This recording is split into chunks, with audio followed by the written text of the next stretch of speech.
My boss made one mistake the day he told me to resign immediately. He assumed I didn't know the law better than he did. I'd spent 11 years in that company, long enough to watch 3 CEOs come and go, long enough to witness every kind of mismanagement a business can survive, and long enough to understand one truth: the people in charge rarely fear consequences until someone hands them a rulebook with their name highlighted in it. So when my boss cornered me in a conference room at 7:42 a.m., before I'd even finished my first cup of coffee, and slid a blank resignation letter across the table, he thought he had me pinned. He stood there with his arms crossed, acting like he was doing me a favor. His reason? Your position is no longer aligned with our direction. Translation: he wanted to replace me with someone cheaper, younger, and more obedient. But I stayed calm, because I knew something he didn't. I knew that everything he'd been doing for the past 3 months was a walking, talking violation of federal labor law. And as much as he believed he controlled this little corporate stage, he was about to learn he'd been performing right on top of a legal trapdoor. I didn't argue. I didn't defend myself. I didn't even touch the resignation paper. I simply asked one question: will you be providing this request in writing? His face twitched, just a fraction, but enough. He didn't want anything in writing, because written proof can be subpoenaed. Still, he thought he could intimidate me into quitting on the spot. I told him I needed the day to think over such a big decision, and the fool actually nodded like he'd already won. As soon as I stepped out, I walked straight to my office, closed the door, and opened a folder I'd quietly been building for weeks: emails, timesheets, documented policy violations, and a timeline of retaliatory behavior that was illegal enough to get him removed and the company fined into the next decade. If he had just treated me fairly, that folder would have never existed. But he'd crossed the line over and over, and now the law was on my side. By noon, he sent another message asking when I'd return with the letter. This time I didn't bother replying. I was already on the phone with a federal compliance officer, calmly, professionally, and very thoroughly outlining everything that had happened, starting with the resignation demand that morning. They didn't ask me for dramatics. They didn't need emotion. They wanted dates, evidence, and names. I provided them all. When the officer paused and said, "Yes, this qualifies as retaliation under federal statute," I felt the first real wave of relief. Not triumph, just peace. Because I had played by the rules. He hadn't. The next morning, I walked into the building like nothing was wrong. My boss stormed up instantly, furious that I hadn't turned in his resignation letter. "I told you what the expectation was," he snapped. I smiled, an honest, calm smile, and handed him a sealed envelope. He snatched it, expecting my compliance. Instead, his face drained of color as he read the first line: "This letter acknowledges receipt of your unlawful request for my resignation and constitutes formal notice of federal involvement." He looked up at me like I had pulled a knife. I hadn't. I'd simply shown him a mirror. Before he could speak, HR appeared. They looked rattled. Someone had contacted them early that morning, with questions they weren't prepared to answer. Someone from the federal office. Someone who had already pulled the company's employee logs and my department's internal reports. My boss tried to talk over them, claiming it was a misunderstanding, but HR shut him down. Hard. "No one is to speak to the employee without counsel present," they said. "Effective immediately." My boss went pale. He knew what that meant: the investigation had officially begun. He didn't fire me that day.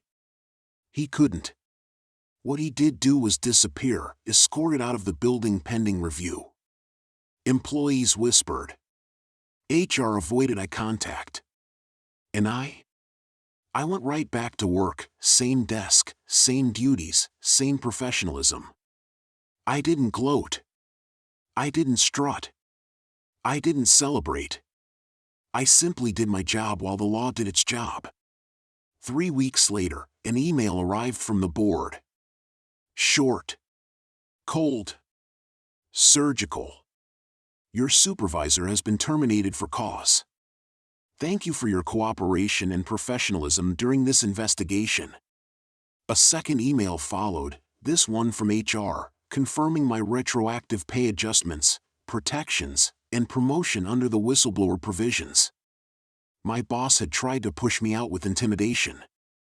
I kept my seat with documentation.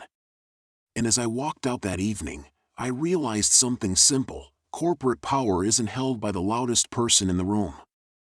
It's held by the quietest person who knows the rules. He forgot that. I didn't. His downfall didn't happen with a dramatic outburst or a fight in a boardroom.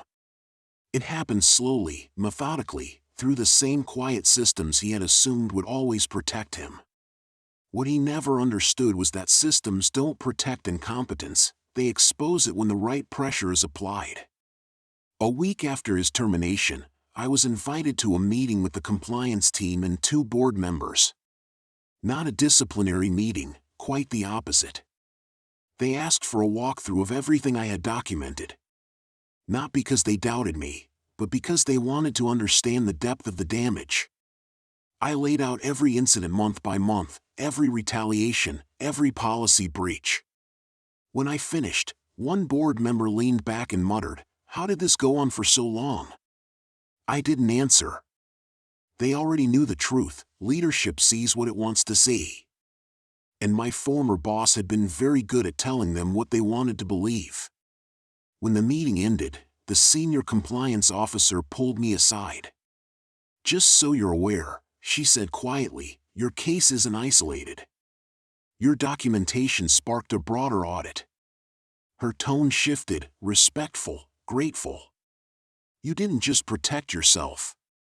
You may have saved half this department." I walked out of that room feeling something I hadn't felt in a long time: certainty. Not the kind built on ego or position, but the kind built on self-respect. There's a stability in knowing you stood your ground without shouting, without scheming, without stooping. A quiet kind of power. Meanwhile, the fallout grew louder. My former boss's closest allies avoided me in the halls, afraid their names would surface next. HR conducted interviews behind closed doors. The whispers around the break room turned into full-blown discussions about policy changes and future protections. It became clear, my case was being used as a blueprint.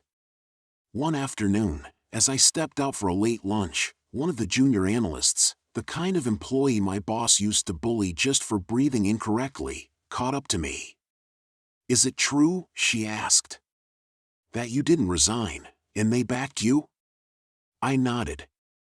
She let out a breath she'd been holding for years. "I thought people like him always won." I shook my head. "People like him win only when no one keeps records." She laughed softly, but I could see the relief on her face. For her, this wasn't just office gossip. It was proof that the system could work when someone understood how to pull the right thread. 2 weeks later, the board rolled out new compliance training and stricter oversight rules. Federal involvement had lit a fire under them. Policy manuals were rewritten. Reporting channels were strengthened. Anonymous hotlines were expanded. Mandatory training sessions were suddenly treated like sacred rituals instead of corporate annoyances. My former boss had become a cautionary tale, one that would be told for years. As for me, things shifted in unexpected ways. I was given more autonomy. My decisions were taken more seriously.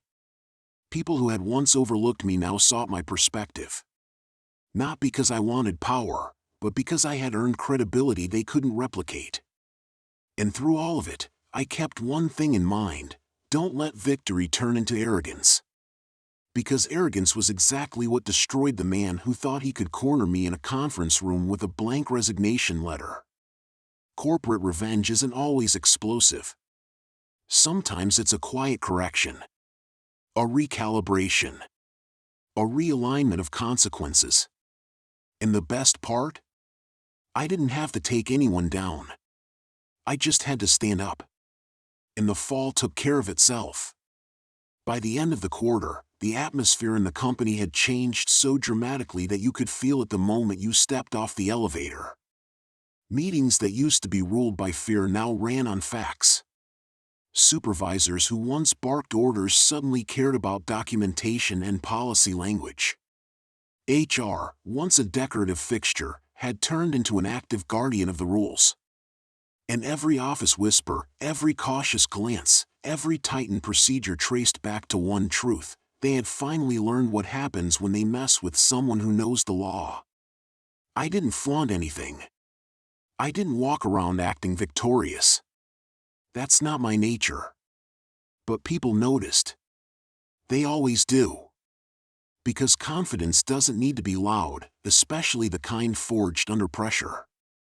What surprised me most wasn't the respect I suddenly commanded. It was the way people, even those who'd barely acknowledged me before, started showing up at my door with questions, documents, concerns. Not about me, about themselves. They wanted advice on navigating their own situations. Not legal advice, but guidance. Clarity. They wanted someone who wasn't afraid to say, "No, that's not how it works," or "You deserve better than that." It wasn't a job I applied for, but it became a role I embraced. Quietly. Consistently. One day, the COO stopped by my office unannounced. She closed the door, sat down across from me, and said, "I've been watching how you've handled this entire situation. You didn't escalate emotionally. You didn't burn bridges. You just followed the rules until the truth fell into place." I shrugged lightly. "The rules are there for a reason." She nodded. "Exactly. And we need more people who actually understand that." Then she slid a folder across the desk. A new title. A raise. A departmental reach that had once been several layers above me. "You've already been doing half of this job for months," she added. "Might as well give you the authority that matches it." I didn't celebrate. I didn't feel triumphant. Instead, I felt something steadier, like the ground beneath me had finally finished settling after a long, overdue shift. When I accepted, I did it knowing one thing clearly: this wasn't a gift. This was acknowledgement. Delayed, but earned. The real twist came a week later, when I received an email from a federal compliance officer, the same one who'd taken my case.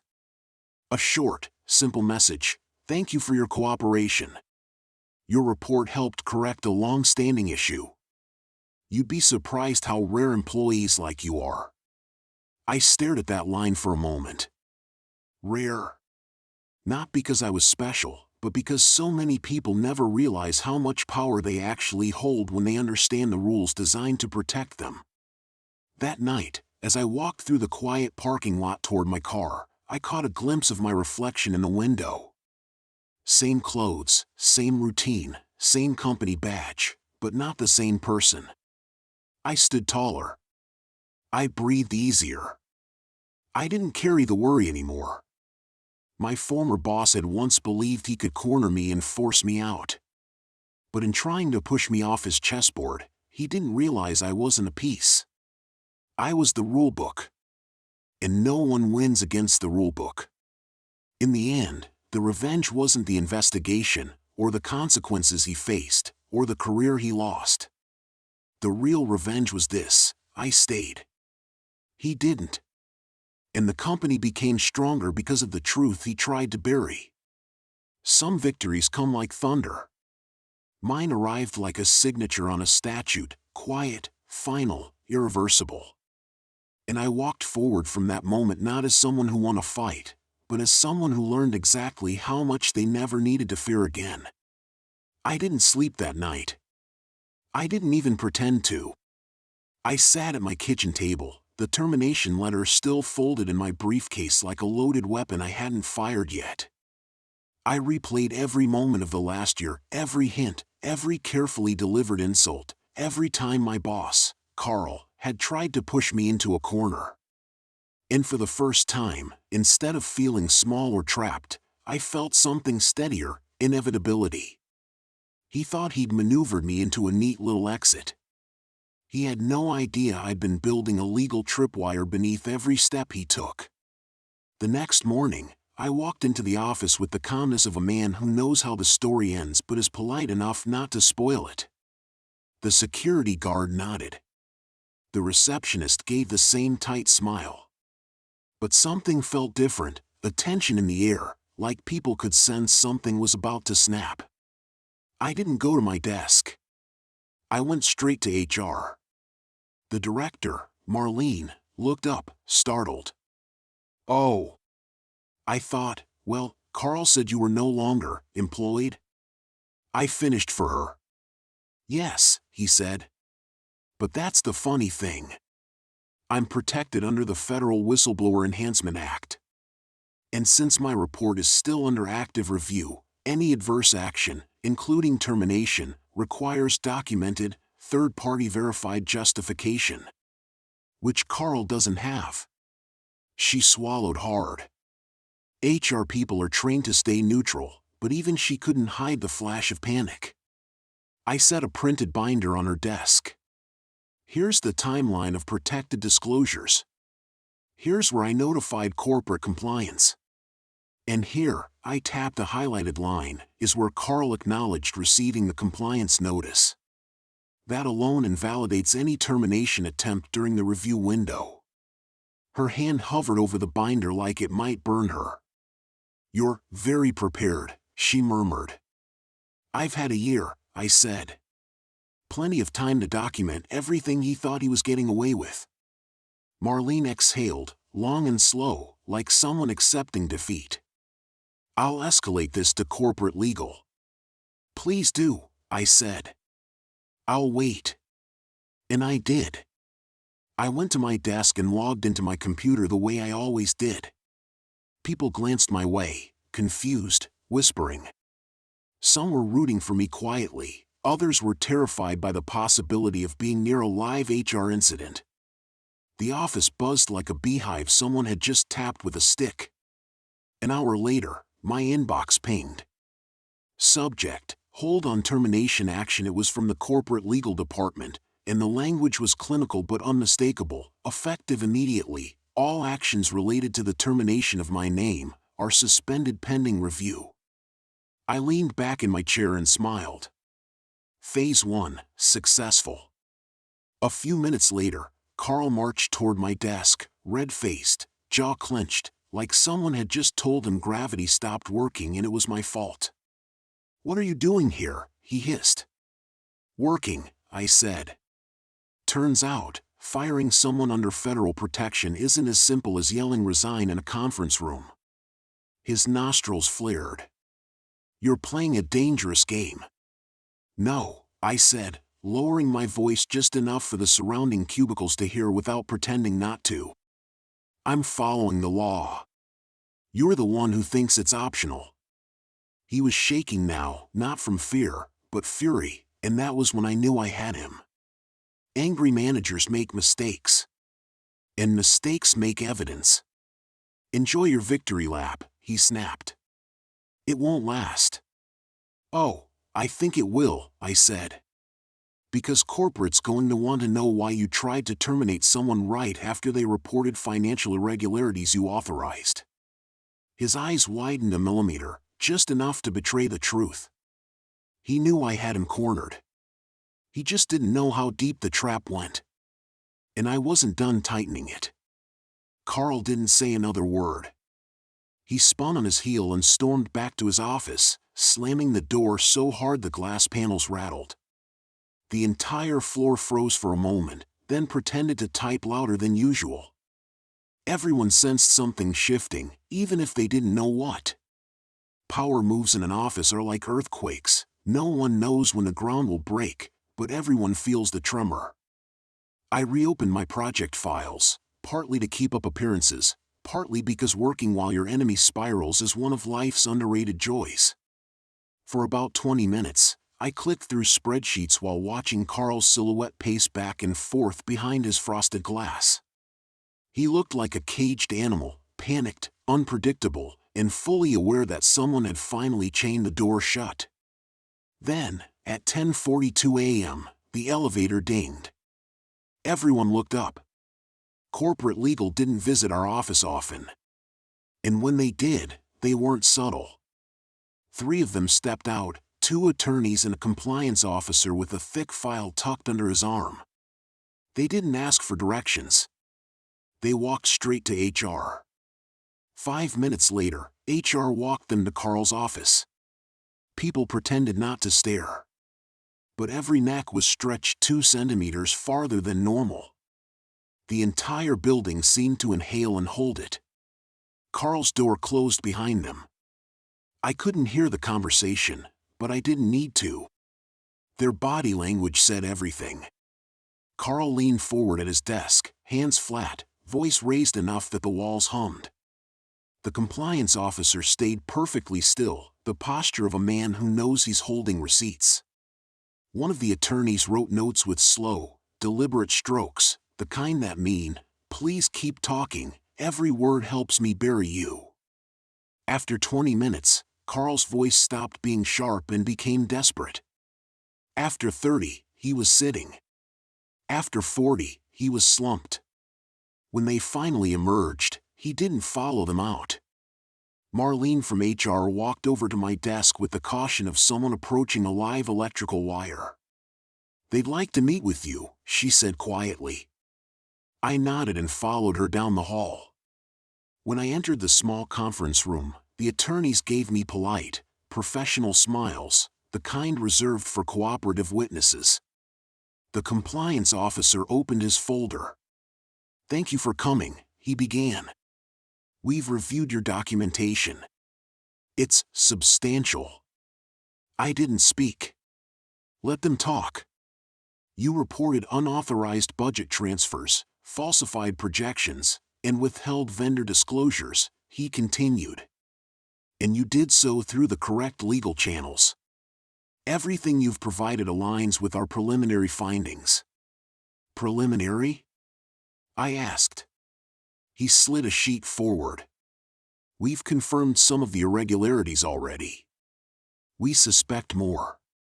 The older attorney leaned forward. "Your boss attempted to terminate you within 7 days of your disclosure. That alone is a violation of federal protection statutes. In our internal policy," the younger attorney added. "By a large margin." They weren't just building a case. They were stacking bricks. Then the compliance officer asked the question they'd been circling around. "Did you know Carl was using the department's discretionary budget to cover losses from the failed subsidiary acquisition?" I nodded once. "Yes." "And you have evidence?" "Backdated invoices, adjusted financials, email directives, and logs of the data access timestamps." The older attorney exhaled a short breath, half disbelief, half relief. "Mister," he said, "you may have just saved this company from a federal audit and a shareholder lawsuit." I didn't say I know, even though I did. I kept it simple. I was just doing my job. That line always lands well with attorneys. They thanked me, assured me that my job was secure, and told me not to discuss anything with anyone yet. As I stood to leave, the compliance officer added, almost as an afterthought, "You'll want to be at your desk at 3 p.m. "Why?" He nodded toward Carl's office. "You'll see." I went back to my desk. The entire floor was buzzing, not loudly, but the kind of quiet electric hum that happens when everyone knows something big is coming but no one knows exactly what. I didn't say a word. At 3 p.m. sharp, the elevator dinged again. This time, it wasn't attorneys. It was the chief operating officer. And behind him, security. They didn't knock on Carl's door. They walked straight in. 10 seconds later, the entire floor heard it, a sharp, echoing "What?" No, this is a misunderstanding," followed by the unmistakable crack in a grown man's voice when he realizes he isn't powerful anymore. Then, 2 security guards escorted Carl out of the office, past his stunned team, past me, past the quiet rows of cubicles where he'd once strutted with smug authority. He didn't look at me. He didn't have to. He knew. Everyone knew. And it wasn't even the end, just the beginning of the fall. Carl's exit left an almost physical vacuum behind him, like the air had been pulled out of the floor. People didn't cheer, of course, not openly. But there were small, carefully restrained shifts in posture, little exhales people didn't even realize they'd been holding. The kind of relief that only comes from seeing a bully finally escorted out by someone he can't intimidate. I didn't celebrate. That wasn't the victory. That was just the rupture. The real quake was still coming. Not even 20 minutes after Carl was gone, the internal email system pinged with a message flagged executive priority. The kind that overrides inbox filters and drops itself at the very top whether you want it there or not. All staff, mandatory department meeting, 4:30 p.m., 12th floor conference hall. Attendance required. No signature. No context. Those meetings only happen for 2 reasons: someone died, or someone hoped they wouldn't die before the board was done with them. By 4:25, the conference hall felt like the inside of a pressure cooker. Everyone sat up straight, eyes forward, pretending to look calm while trying to guess what kind of corporate storm was about to hit us. The COO entered first. Behind him came the general counsel, the compliance team, HR leadership, and 2 board members, people who only showed up in person when something serious had gone very, very wrong. The COO stepped up to the podium, cleared his throat, and scanned the room with the gravity of a man about to deliver a verdict. Thank you for being here on short notice. I'll be direct. Good. No sugarcoating. An internal review has uncovered significant financial misconduct within this department. No one reacted. It was the kind of moment where any expression could be interpreted as guilt, so the entire room froze into mannequins. Budgets were manipulated. Projections falsified. Funds reallocated without approval. These actions exposed the company to federal liability and severe shareholder risk. Fortunately, he glanced toward me for half a second. Someone followed proper procedure and reported the irregularities. A quiet ripple went through the room. Not loud. Just awareness. Effective immediately, Carl Whitman has been terminated for cause. There it was. The final, official nail. But the COO wasn't done. We will be conducting a full forensic audit of all financial activity under his authority for the past 24 months. Anyone who knowingly participated will face disciplinary action and possible criminal referral. A few faces paled in real time. I saw at least 3 people swallow like their throats had gone dry. Then the COO continued, and his tone shifted, not softer, but more deliberate. I want to be crystal clear: retaliation against any employee for reporting concerns is illegal and strictly prohibited. If you have knowledge, speak now. If you have questions, ask now. If you have been threatened, come forward. No one moved. But they were all thinking the same thing. He knew. Somebody told him something. That somebody was protected. And protected people don't fall. After the meeting, small clumps of employees gathered in hushed circles, whispering fragments of theories mixed with flashes of panic. A few people I barely spoke with suddenly became very friendly.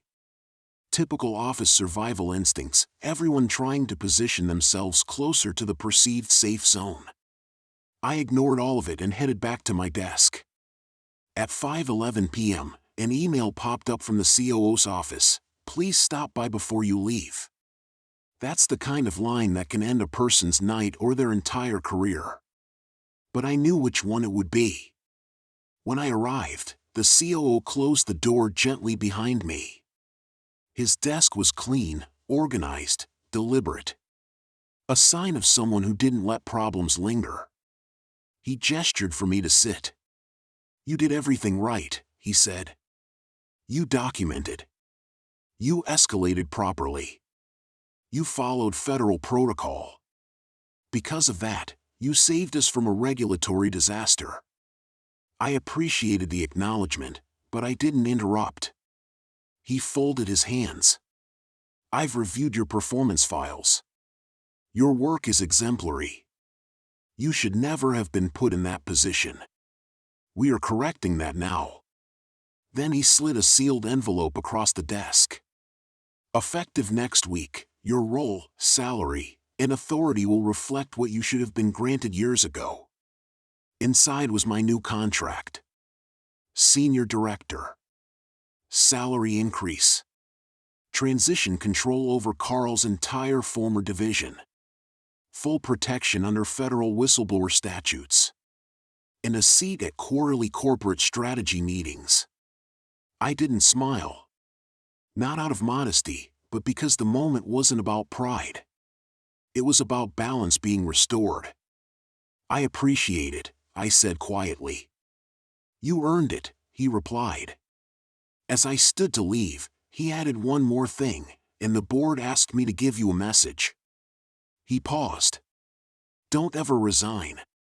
Not here. Not again."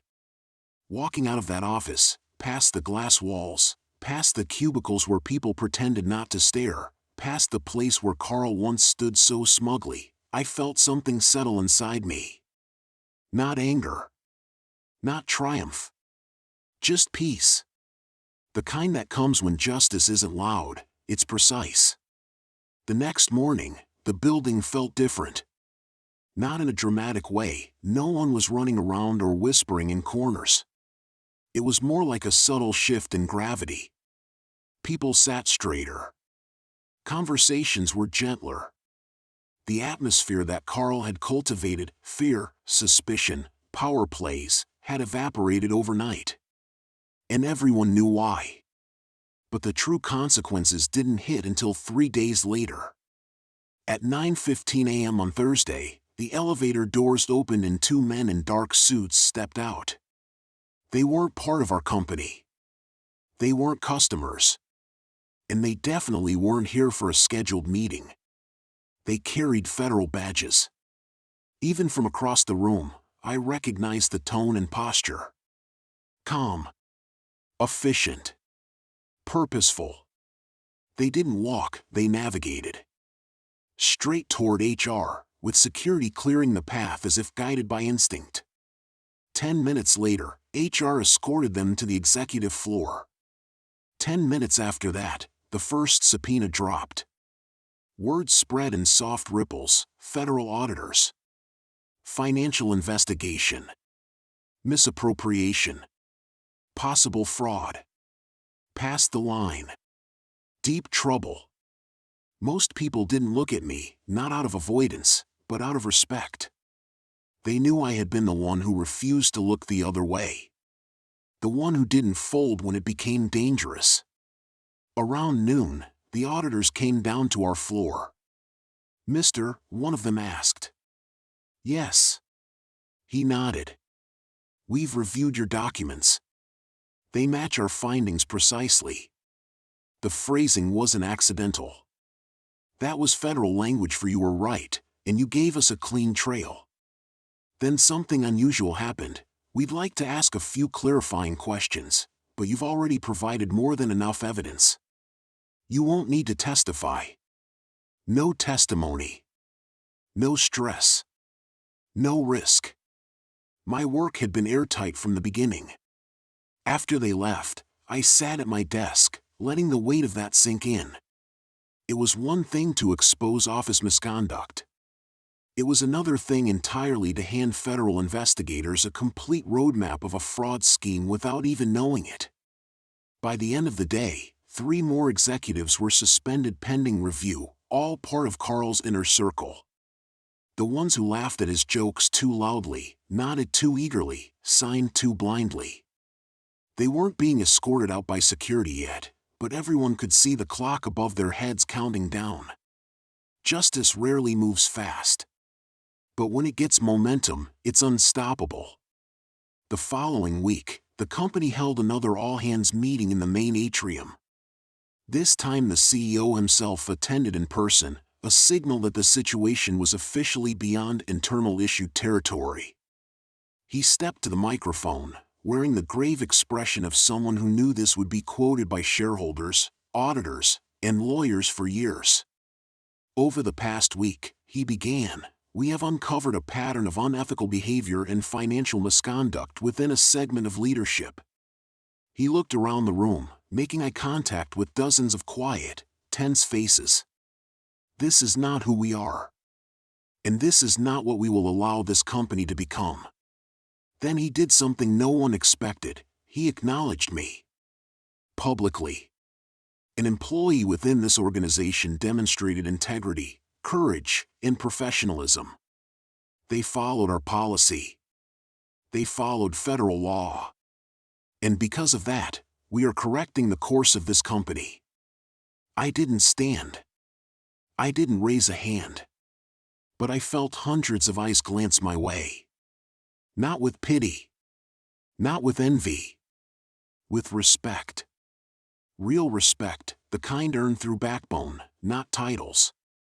But the final beat of revenge didn't land until a month later. A quiet, almost forgettable Tuesday morning. I was reviewing vendor contracts when an alert popped up on my phone.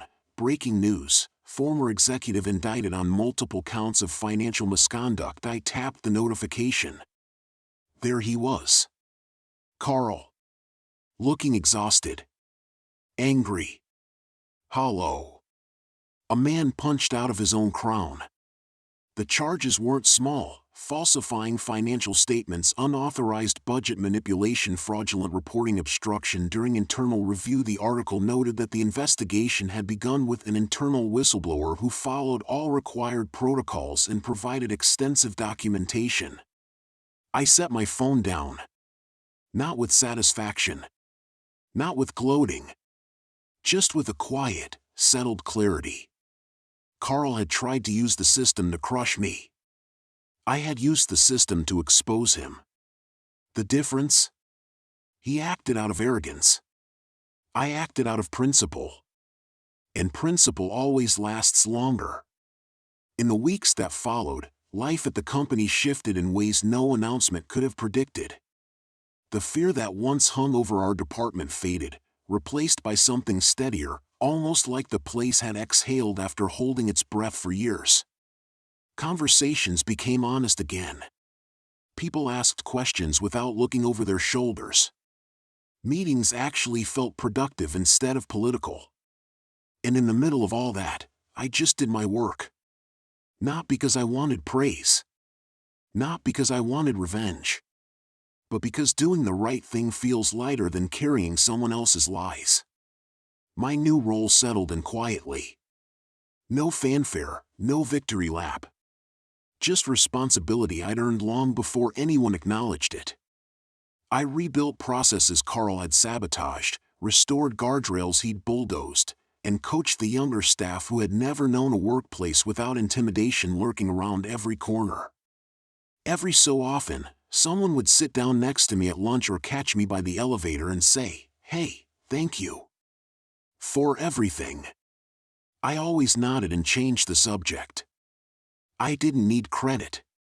The culture shift itself was the reward. As for Carl, his name surfaced in articles and court updates for a while, each one a reminder that shortcuts eventually catch up, no matter how powerful you think you are. But I stopped reading them. His story wasn't mine anymore. It never really was. My story was about something else, about standing still when someone tries to push you. About knowing the law better than the bully knows his own authority. About choosing integrity over fear, even when the cost seems high. And about discovering that the cost of silence would have been far higher. On a quiet Friday evening, long after most people had gone home, I turned off my office light and looked out over the city through the glass wall. The skyline glowed, steady, unmoved, indifferent to the rise and fall of men like Carl. And in that stillness, the truth settled in fully. They told me to resign. They tried to break me. They tried to bury the problem by burying me. But I didn't just survive. I outmaneuvered them, with the law, with patience, and with proof. And the justice that followed wasn't loud, or flashy, or cinematic.